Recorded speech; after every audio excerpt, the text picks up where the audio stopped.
Welcome to Cartoonist Kayfabe Show and Tell. My name is Jim Rugg. My name is Ed Piscor. And this week, I often think of myself as I make books. I literally made some books this week. You've been busy. Yeah. Although it didn't take as long as I thought it would. This was probably in place of watching 2 movies this week. I hand-bound a couple of hardcover books. This is one of those activities that I have wanted to do for a while. You know, I've seen tutorials about it. I have friends who make books, so I've seen the results of this. And I finally had a little bit of time in my schedule where I could sit down and try this, and it went pretty well. You know, it's new. It's kind of a big project, and I'm happy with the results, and I'm happy to show them off, and we'll kind of look at them a little bit closer and see what you think of them. I have 1,000 questions, man. Well, good. It was a process, so I'm eager to kind of get into some of those questions and maybe share some of the ins and outs of what my experience was like doing this. Can we go put some of these under the microscope? Yes, let's do it.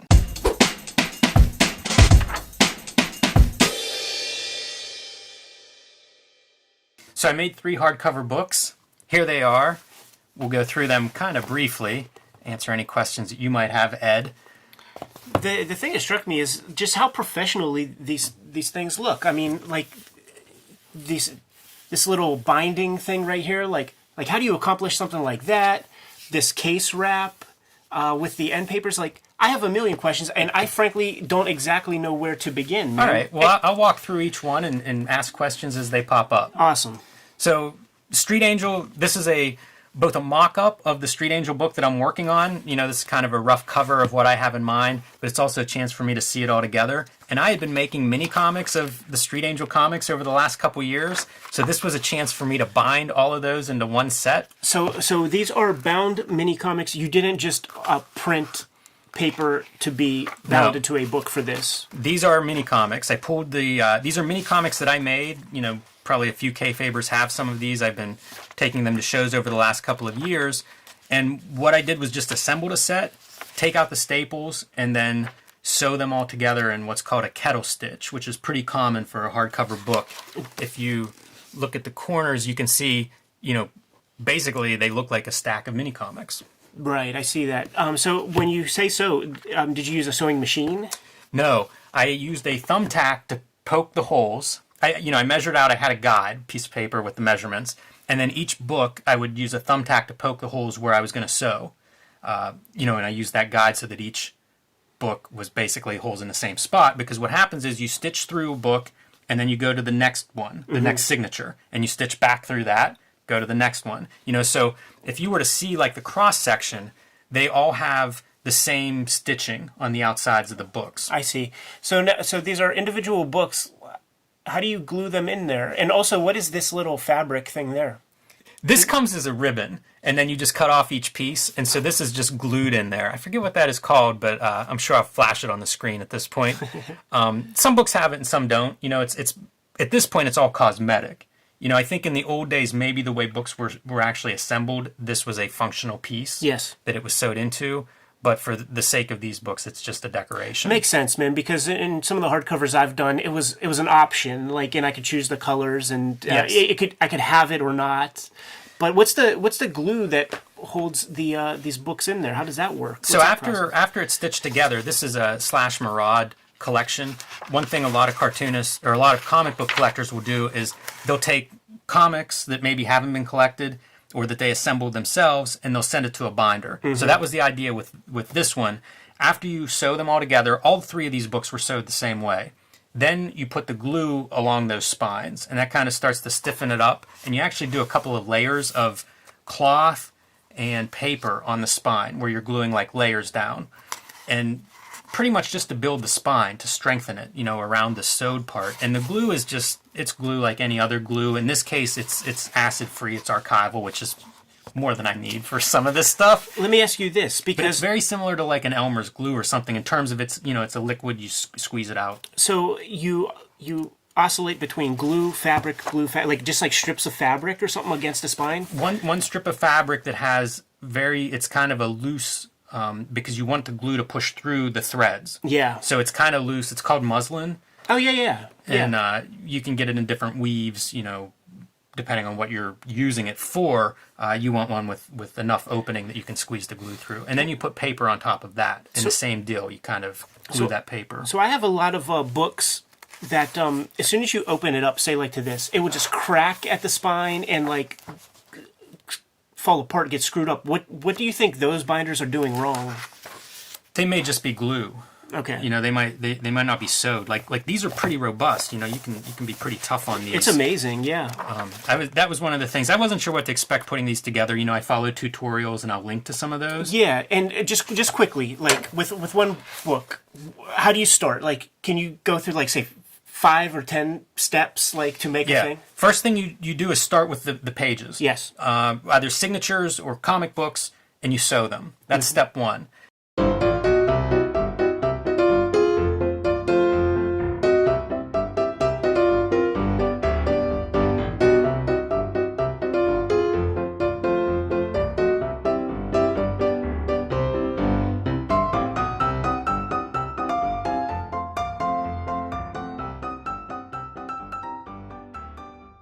After that, then you would apply glue to the spine, or I apply glue to the spine, and then I put that in a press. In my case, it's just like EC box sets on top of each other, pressing down on the spine while the glue sets. And I do that for a couple hours, maybe overnight. I would usually do it. And then come back the next day and build that spine dressing, which is the muslin and the paper and the layers of glue. Put it back in the press, same deal.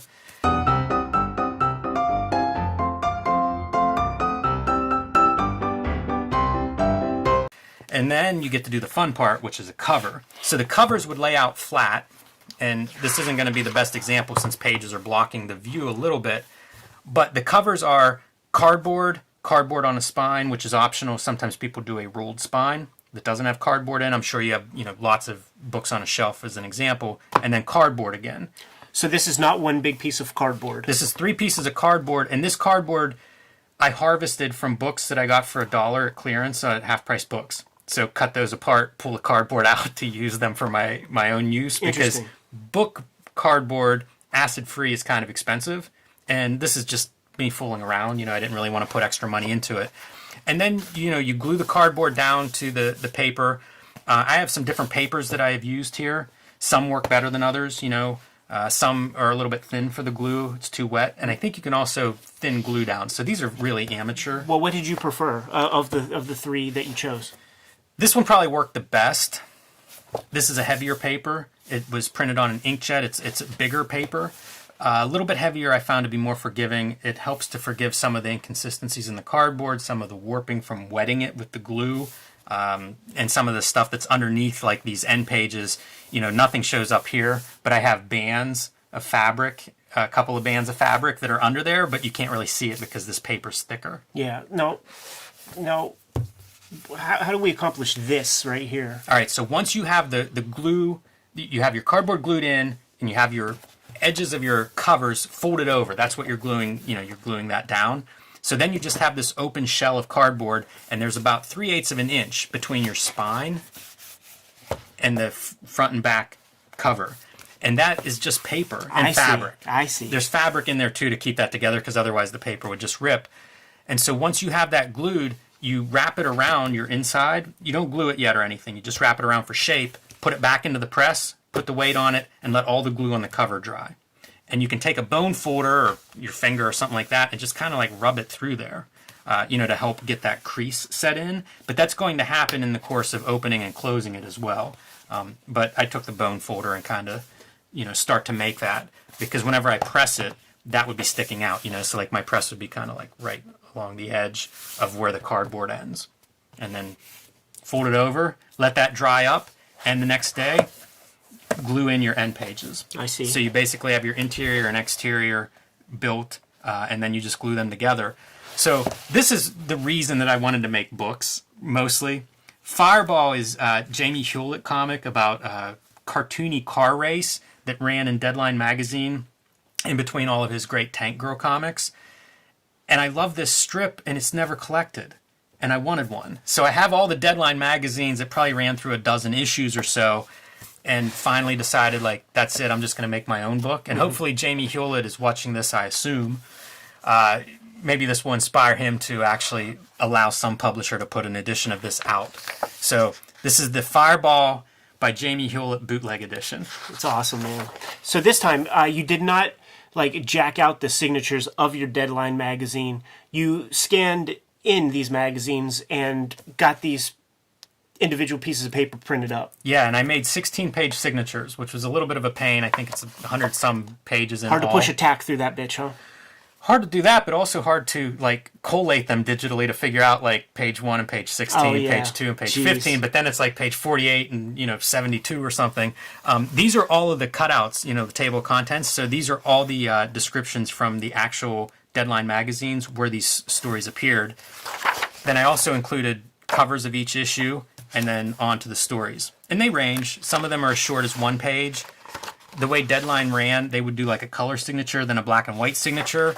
And a lot of these Fireball episodes include both, which is, I don't know, I think it makes for a really cool looking comic. But this is some of my favorite Jamie Hewlett, so I'm excited to actually have it all in one book. Yeah, it's incredible, man. When you brought these over, like, I was extremely jealous that you got a hold of some limited edition Titan version of Fireball or something. I wish somebody would put it out, because these are astounding comics. Some of my favorites. Look, Evan Dorkin makes an appearance with his Deadline cover. Really great cover work. And if you look at the coloring, it's markers. It's magic markers. So it's pretty neat to see some of that stuff. And then you get to play with things like cover design. So I was very happy with my spine, pulling pieces from different stories. And he does really great lettering in all of the titles. Each one is like lettered separately, and it's all different font and design. So I pulled a couple of those out to make things like the spines and cover letters. Genius. So that's bookmaking. I will link to a couple of the tutorials that I used. If anybody wants to try this, I would encourage them that it's not as difficult as I expected it to be. I made 3 of these last week, basically in my evening free time, and they all turned out relatively okay. So, you can harvest materials from old books. There's not too much to it. Grab some of your old comics if you want to try this. Follow one of the tutorials and see what you come up with. And tell me what would be good comics to bind in future editions. One of them on my list is Pit 1 through 20. I think would be a good one. But I'd be curious to hear what the Kayfabers think, because if there's already a collection, there's no reason to do it. So you have to find some of these weirder comics. And these just look so much better on the bookshelf than just tucked away in a box in your closet. Yeah, so something I wanted to do for a while. Very excited to get the chance. And let us hear, what would make good books. I'm super happy that you brought these to show off to the Kayfabers, man. But we should probably get back to business in a hot minute, man. So Kayfabers, you know what to do. Like, subscribe, and follow the YouTube channel if you've not already done so. Also hit that bell icon and it'll notify you whenever we have new videos online available. We usually get 1 or 2 of those out per week at the very least.